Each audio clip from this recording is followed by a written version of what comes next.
ونسلم على رسوله النبي الأمين المقين الحنين الكريم الرؤوف الرحيم. أما بعد فأعوذ بالله من الشيطان الرجيم. بسم الله الرحمن الرحيم. وعهدنا إلى إبراهيم وإسماعيل أن طهر بيتي للطائفين والعاكفين والركع السجود. صدق اللہ مولانا العظیم.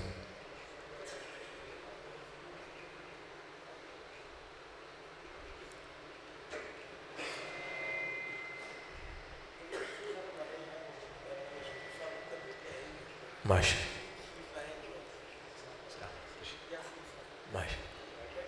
اللہ رب العزت کا فضل و کرم اور احسان ہے کہ جس نے توفیق عطا فرمائی کہ ہم لوگ سرزمین جڑا والا میں جامع مسجد منہاج القرآن کا افتتاح کر سکیں.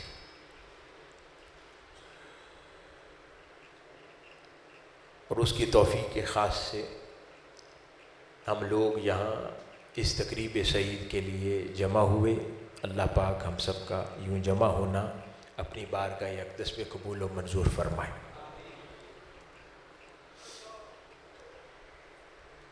یہاں پر پراپر خطاب یا گفتگو مقصود نہیں ہے کیونکہ مرکزی جلسہ آج جس میں شرکت کے لیے میرا لاہور سے اس مسجد کے افتتاح کے علاوہ جس پروگرام کے لیے آنا ہوا ہے وہ 68 گاف بے میں نماز عشاء کے بعد وہ اجتماع انعقاد پذیر ہوگا. تو خطاب تو انشاءاللہ وہیں ہوگا، آپ سب سے ملاقات بھی وہیں ہوگی انشاءاللہ. یہاں پر جامع مسجد منہاج القرآن جس کا افتتاح کیا گیا ہے اس کے حوالے سے میں مبارکباد دینا چاہتا ہوں. سب سے پہلے محترم خلیل طاہر صاحب صدر تحریک منہاج القرآن جڑا والا، محترم میاں امجد حسین صاحب صدر پاکستان عوامی تحریک جڑا والا، محترم محمد فیاض احمد صاحب جن کی آپ زیارت کر چکے ہیں کہ جنہوں نے میجر کنٹریبیوشن اس خوبصورت جامع مسجد کی تعمیر میں کیا. اسی طرح محترم محمد اشرف قادری صاحب جو ناظم ہیں تحریک منہاج القرآن جڑا والا. اس طرح محترم محمد ظفر محمود خان صاحب جو جنرل سیکرٹری ہیں پاکستان عوامی تحریک. ڈاکٹر محمد شفیق صاحب سرپرست تحریک منہاج القرآن جڑا والا. ڈاکٹر محمد منعم طاہر صاحب ناظم ویلفیئر فاؤنڈیشن منہاج القرآن جڑا والا. محترم علامہ ابو شمس احمد علی صاحب جو کہ ایک عظیم المرتبت عالم دین شخصیت ہے اس علاقے کی اور آپ لوگ ان کے علم سے فیض یاب ہوتے رہتے ہیں. اس طرح محترم ممتاز قادری صاحب، محترم زاہد حسین صاحب، سید کاظم علی شاہ صاحب اور وہ تمام احباب جنہوں نے اس نہایت ہی خوبصورت اور پروقار مسجد کی تعمیر، تزئین و آرائش کے اندر اپنا حصہ ڈالا. مالی اعتبار سے وقت صرف کیا اس کی تعمیر میں اور آگے اس کے انتظامات میں مصروف عمل ہیں.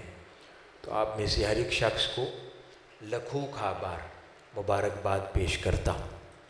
پھر اس جامع مسجد کی انتظامیہ کو، کمیٹی کو اور اس میں شریک تمام ارکان آپ سب کو بھی مبارکباد پیش کرتا ہوں اور دعا گو ہوں کہ جس خوبصورت مسجد کا آج افتتاح کیا گیا ہے اس کو اللہ پاک شاد اور آباد رکھے، اور اہل محلہ کے لیے، تحریک منہاج القرآن جڑا والا کے لیے، اس ٹاؤن کے لیے اور یہاں کے مکینوں کے لیے یہ باعث برکت، باعث رحمت ہو۔ یہاں پر پڑھنے والے بچے، یہاں کے نمازی، یہاں سے وابستہ ہونے والے خاندان، ہر ایک شخص آقا علیہ الصلوۃ والسلام کی توجہات، فیوضات، برکات میں سے حصہ وافر حاصل کرے۔ یہاں پر یہ مسجد لوگوں کے ایمان کی حفاظت کی وجہ بنے، لوگوں میں آقا علیہ الصلوۃ والسلام کے محبت کی فروغ کی وجہ بنے، تحریک منہاج القرآن کی فکر اور حضور شیخ الاسلام کی تعلیمات یہاں پر جڑا والا میں خاص و عام میں عام کرنے کا ذریعہ اور وجہ بنے۔ اس موقع کی مناسبت سے حصول برکت کے لیے کچھ احادیث مبارکہ جو مساجد کی تعمیر و تعزین و آرائش کے متعلق ہے وہ کچھ گوش گزار کرتا ہوں۔ قرآن مجید کا وہ مقام جس کی میں نے ابتدا میں تلاوت کی، اس میں اللہ رب العزت ارشاد فرماتے ہیں، اور ہم نے ابراہیم اور اسماعیل علیہ السلام کو تاکید فرمائی کہ میرے گھر کو طواف کرنے والوں اور اعتکاف کرنے والوں اور رکوع اور سجود کرنے والوں کے لیے پاک صاف کر دو۔ یعنی مساجد کی تعمیر، ان کی تعزین و آرائش یہ سنت انبیاء ہے۔ اللہ رب العزت جب کسی کو توفیق عطا فرماتا ہے تو یہ اتنی مبارک اور قیمتی توفیق ہے جو اللہ پاک اپنے انبیاء کو عطا فرماتا رہا ہے۔ تو یہ اس کا کرم اور انعام ہے کہ جو آج اللہ رب العزت نے اہلیان جڑا والا کے نصیب میں، تحریک منہاج القرآن جڑا والا کے حصہ میں، اور پھر وہ تمام ساتھی جنہوں نے مالی طور پر وقت کے اعتبار سے کنٹریبیوٹ کیا، ہر ایک شخص کے حصے میں اللہ پاک نے یہ کتنی مبارک اور قیمتی توفیق دی کہ اس نے اللہ کا گھر تعمیر کیا۔ اسی طرح حدیث مبارکہ ہے جو متفق علیہ ہے، یعنی صحیح بخاری اور صحیح مسلم دونوں میں اس کو روایت کیا گیا۔ سیدنا عثمان ابن عفان رضی اللہ تعالیٰ عنہ آپ ارشاد فرماتے ہیں کہ رسول اللہ صلی اللہ علیہ وآلہ وسلم نے فرمایا، جس شخص نے اللہ کی رضا جوئی کے لیے مسجد بنائی، اللہ تعالیٰ اس کا گھر جنت میں بنائے گا۔ اسی طرح ایک اور حدیث مبارکہ جس کو سیدنا انس بن مالک رضی اللہ تعالیٰ عنہ نے روایت فرمایا، اور وہ ارشاد فرماتے ہیں، اور اس کو امام ترمذی نے نقل کیا اپنی کتاب میں، وہ ارشاد فرماتے ہیں کہ آقا علیہ الصلوۃ والسلام نے فرمایا، مختلف الفاظ سے آپ نے یہ چیز بیان فرمائی۔ پہلی روایت میں تو فرمایا کہ جس نے مسجد بنائی اللہ اس کا گھر جنت میں بنائے گا۔ اس روایت میں فرمایا کہ جس نے چاہے کوئی چھوٹی سی مسجد ہی کیوں نہ بنائے تو اللہ پاک اس کا گھر جنت میں بنائے گا۔ تو اس سے ہم یوں مراد بھی لے سکتے ہیں کہ جتنی بھی مسجد میں چاہے تھوڑا سا حصہ بھی جس شخص نے کنٹریبیوٹ کیا، اللہ پاک اس کو یہ اجر عطا فرمائے گا کہ اس کا گھر اللہ پاک اپنی جنت میں بنائے گا۔ اسی طرح ایک روز آقا علیہ الصلوۃ والسلام نے ارشاد فرمایا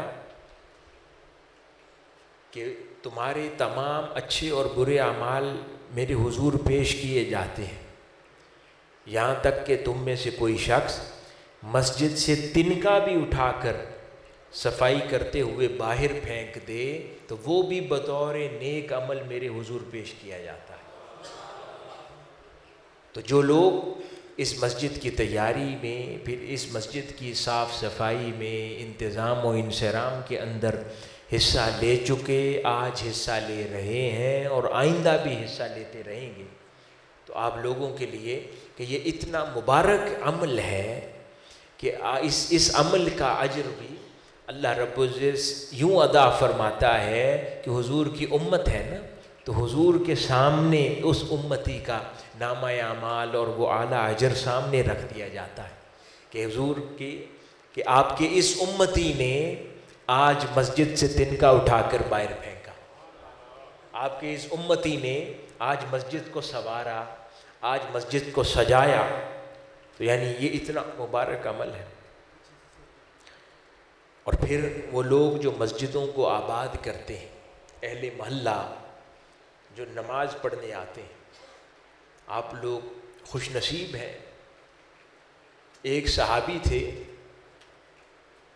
وہ مسجد نبوی کے قریب کوئی مقام اور جگہ میسر آئی تو وہ وہاں منتقل ہونے کا ارادہ کیا کہ میں اپنا گھر چھوڑ کر مسجد کے پاس آ جاؤں۔ آقا علیہ الصلوۃ والسلام کو خبر ملی کہ وہ فلاں صحابی مسجد کے قریب گھر لینے کا سوچ رہے ہیں، تو آقا علیہ الصلوۃ والسلام نے فرمایا کہ اپنے گھر میں رکیں، کیونکہ جتنے قدم چل کر نماز کی خاطر مسجد کی طرف آتے ہیں، ہر ایک قدم کے بدلے اللہ پاک اجر و ثواب لکھتا ہے۔ دایاں قدم اٹھاتے ہیں تو نیکی لکھتا ہے، بایاں قدم اٹھاتے ہیں تو اللہ پاک گناہوں میں سے کمی کر دیتا ہے۔ تو یعنی جتنا چل کے ہر روز اللہ کے گھر کی طرف آتے ہیں اور واپس لوٹ کر اپنے گھر جاتے ہیں، اللہ پاک اتنا اجر و ثواب آپ کے لیے لکھتا چلا جاتا ہے۔ تو وہ بے پناہ مبارکباد کے مستحق ہیں۔ پھر نوجوان آپ لوگ بھی مساجد کی طرف رغبت کیا کریں۔ اسی طرح اتنی خوبصورت مسجد اللہ پاک نے آپ کو عطا کر دی اس علاقے میں، یہاں پر باجماعت نماز کا اہتمام کیا کریں اور یہاں پر جمع ہوا کریں۔ پھر حلقات درود کی مجلس کا اہتمام آپ لوگ باقاعدگی سے جو کرتے ہیں اس میں شرکت کیا کریں۔ بعد ازاں یہاں بچوں کی تعلیم کا سلسلہ شروع ہو جائے گا جس کو نظام المدارس سے وابستہ کریں، بعد میں درس نظامی، علوم دینی یا علوم اسلامی، یا یہ تمام اہتمام آپ کے لیے یہاں ہوں گے اور ہو رہے ہوں گے، اس کا حصہ بنیں، کیونکہ اصل زاد راہ یہی ہے جو ان اوقات سے میسر آ جانا ہے جو آپ اللہ کے گھر میں گزارتے ہیں، اور اپنے بچوں کے لیے اہتمام، پھر اپنے ساتھ اپنے چھوٹے بچوں کو لایا کریں، اس کو انشور کیا کریں تاکہ بچپن سے ان کے اندر اللہ کے گھر کی محبت پیدا ہو جائے، یہاں پر آ کر باجماعت نماز پڑھنے کی محبت پیدا ہو جائے، ان کا ناطہ جڑ جائے اللہ کے گھر کے ساتھ، یعنی بچپن سے ہی ان کو اللہ کے گھر کا پتہ دکھا دیں تاکہ ان کی روح کی نسبت اللہ کے گھر سے ہو جائے، ان کے جسموں کی نسبت اللہ کے گھر سے ہو جائے، ان کے شعور کی نسبت اللہ کے گھر کے ساتھ ہو جائے۔ تو مبارکباد کے مستحق ہیں وہ تمام افراد، ایون وہ ٹیم بھی جنہوں نے 25 سال پہلے یہ قطع اراضی تحریک منہاج القرآن کے نام کیا، بعد ازاں جو اس میں کنٹریبیوٹ کرتے رہے، سرپرستی کرتے رہے، اور آج جن کے ذریعے اللہ پاک نے اس کو اس موجودہ شکل تک پہنچا دیا، تو ہر ایک شخص خوش نصیب ہے اور مبارکباد کا مستحق ہے۔ آپ کو پتہ ہے کائنات انسانی کی سب سے پہلی عمارت کون سی ہے؟ پہلی یعنی جب کائنات بنی تو زمین پر سب سے پہلی عمارت کون سی بنی؟ کعبۃ اللہ،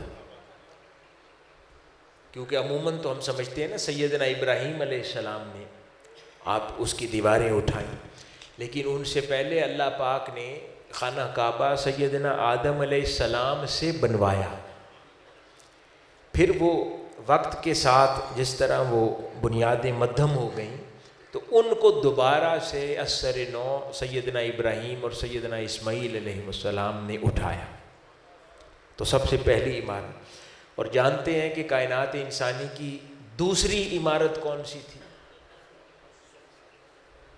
وہ بھی اللہ کا گھر تھا، مسجد اقصیٰ جس کو بیت المقدس کہتے ہیں، اور وہ کس نے بنائی؟ وہ بھی سیدنا آدم علیہ السلام نے بنائی، جس کو پھر دوبارہ اس کی بنیادوں سے سیدنا سلیمان علیہ السلام نے اٹھایا۔ تو اب اس میں دو باتیں خاص ہیں،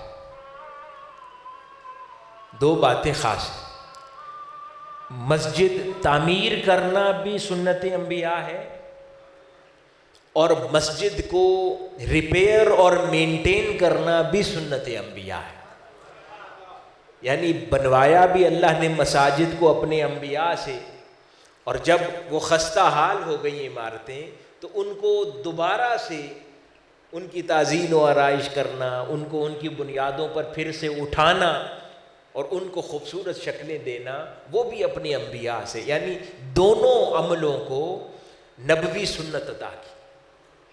تو اس لیے یہ دونوں مبارک عمل ہیں جس کو اللہ پاک اپنے مال سے مسجد از سر نو تعمیر کرنے کی توفیق دے، وہ بھی نبوی سنت پر عمل کرتا ہے.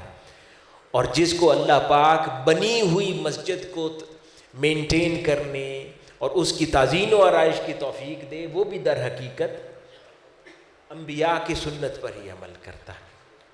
تو اس کو مبارک سمجھا کریں. جتنی اللہ پاک توفیق دے مالی طور پر، وقت کے اعتبار سے اللہ کے گھر کی خدمت کریں. یہ بڑا مبارک عمل ہے اور ہمیشہ سے اللہ پاک اس کو کہ ہاں یہ محبوب عمل رہا ہے.